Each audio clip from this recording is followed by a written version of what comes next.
my Troublesomes, it's Miracle and welcome back to my Miracle. I'm so happy you guys decided to join me today, and honey, we are doing what we do best, and that is minding other people's business. So sit back, relax, grab yourself a little comfort pillow, and go ahead and pour yourself a little drinky drink, because honey, I got the hot cocoa for you. So my loves, my Troublesomes, my everythings, today we are going to add another segment to Shooketh while I Cooketh, and today we are actually going to be tackling Tati Westbrook. But before we get into that, we are actually making chicken and waffles, but I have a little spin on there, okay? Instead of your typical waffle mix, we're gonna make it cornbread, because who does not love cornbread with fried chicken? I know that I do. So let's see, let's hope this works out, because this is actually the first time I'm actually trying this. If you did not know already, Tati Westbrook just recently came out with her beauty blender called the Blendiful. It's seen a lot of praise from most social media influencers and those who are interested in beauty and the like. Interestingly, a lot of people were a little bit skeptical about the lack of bad reviews, especially coming from the bigger influencers. In tandem with a lot of doubt and speculation, it seems like the naysayers started to sprout all over Twitter and other means of social media. More and more frequently, it seems that a lot of people had a lot of negative things to say about the Blendiful.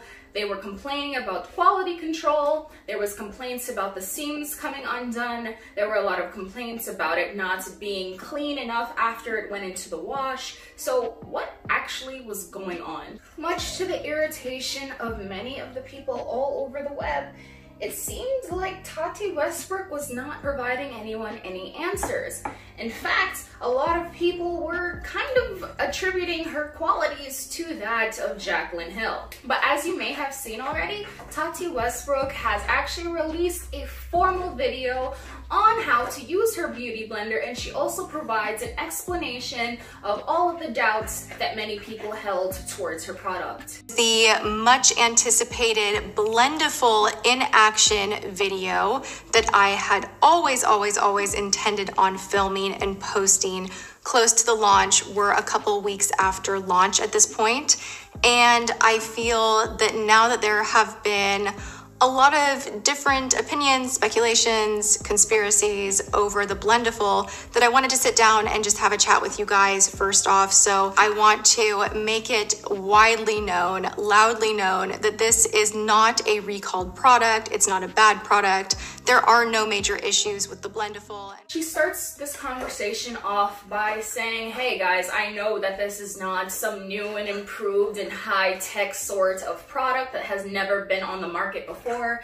However, none have been to this quality that I have provided for you. Additionally, this is the only one that you're going to easily be able to access. She also takes the time to address the naysayers by saying, hey, I know it took me a little while, but it didn't take me a couple of months, and a lot of people were saying that she actually threw some shade at Jaclyn Hill, but we're gonna leave that part alone. After addressing that, she goes into more depth as to why it took her so long to actually speak on this. She takes a brief moment to explain how happy she was to celebrate her 10-year wedding anniversary, and in essence, while everything was on high for her, everything seemed to have come crumbling down when her health came into question. If you guys aren't aware, Tati Westbrook is quite vocal about the fact that she suffers with endometriosis. Now, if you guys don't know what that means, I will also include a brief description as to what that ailment entails. Endometriosis is a disorder in which the tissue that normally lines the uterus grows outside the uterus. Oftentimes with this disorder, the tissue can be found on the ovaries, fallopian tubes, intestines, and many other places.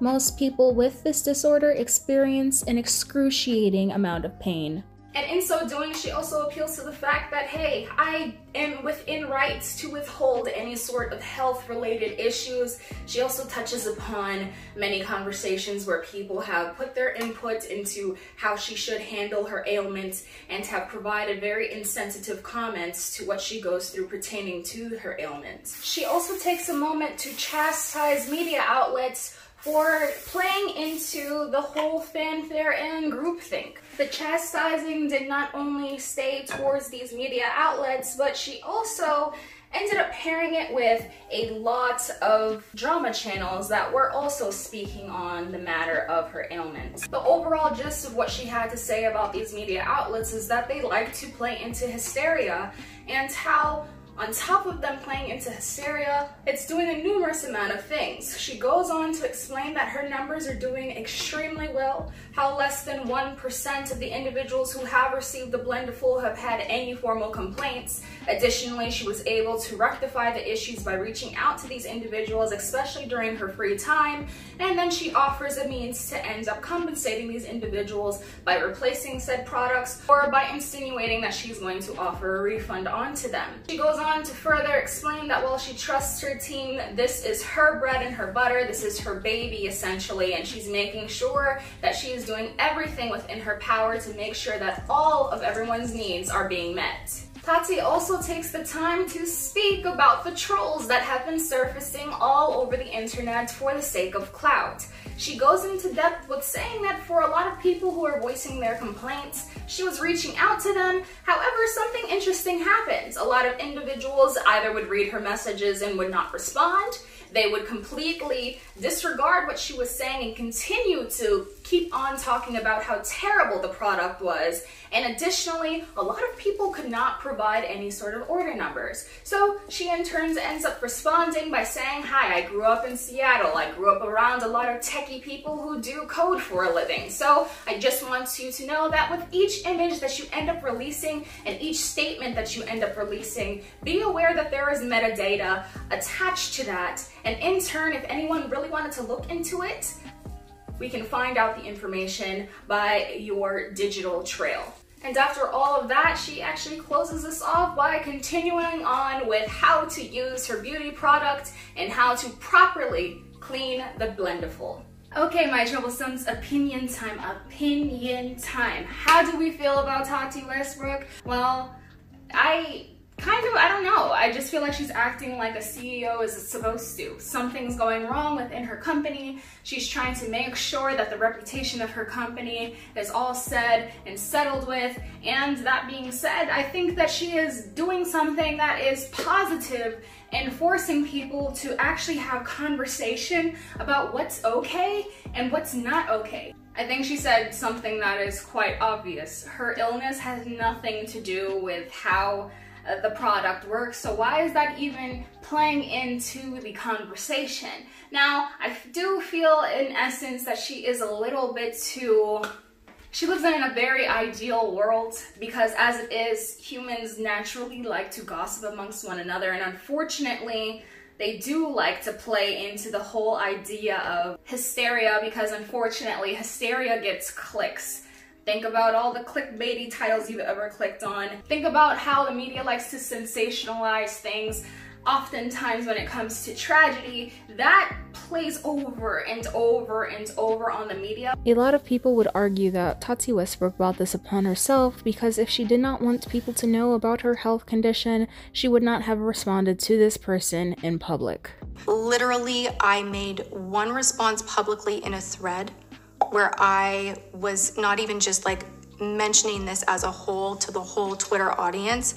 I was responding to one subscriber and I said, I'm trying to keep this private. This is what's going on though. But I do think that she is bringing it a valid point, and that is in reference to news articles or drama channels or commentary channels and the like, not providing the proper and real information pertaining to the story that they are speaking about. There are individuals who, like myself, come before you guys to report on things that are happening, and while we may encourage you time and time again to make sure you do your own research, a lot of individuals don't do that, and in turn a lot of people take what somebody is saying as fact and run with it. And unfortunately, a lot of people like to misinform individuals because it garners reaction, it garners views, it garners a lot of individuals saying, hey, I read this article over here, I saw this video over here, come check it out.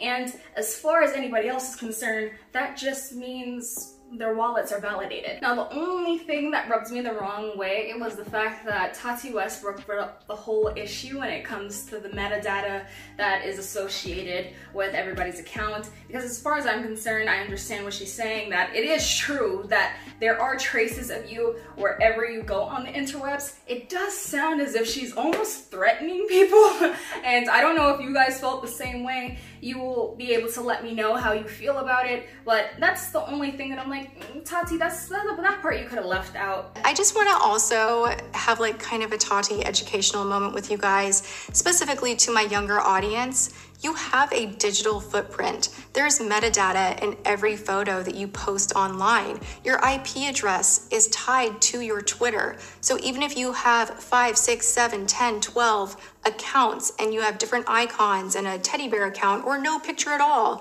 which is the most suspicious, you're tied to that. And to the right set of eyes, people will figure it out. I grew up in Seattle, and a lot of my family and friends, they write code for a living or work in the tech industry. It's a fascinating industry, and you know, this is nothing to be fearful of. I'm just saying you should operate online in a way that wouldn't embarrass you if someone put the curtain back. I understand that you are concerned about people trolling you, but in essence, it sounds as if you're like, hey, if you don't stop what you're doing, then I am going to pursue legal action. But alternatively, if somebody is facing something real and valid, you also cause a little bit of fear to go unsettled in their tummy tums because they don't know if they're going to be sued if they try to handle something that's wrong with their product. I don't know if I'm reading too much into that, guys, but please let me know in the comment section down below. Let me know if you prefer me standing. As it is right now, I'm just listening out in the kitchen to make sure that I'm not burning things again. Because if you guys were not aware of my last live, I left soup on the stove and I almost destroyed dinner and burned down my house. And we can't have that out here in these streets, okay? And I will see you guys next time. And again, if you guys were not aware, myself, along with Fringy, along with Tea Times, Nikki and Mocha, we might be doing something a little bit special for you on Valentine's Day Eve. So make sure you look out for that, my honey buns, in the community tab, or any further videos, future videos that might be coming out within the next couple of days. Otherwise, check out Twitter, and I'll see you guys next time. I love you, okay, bye!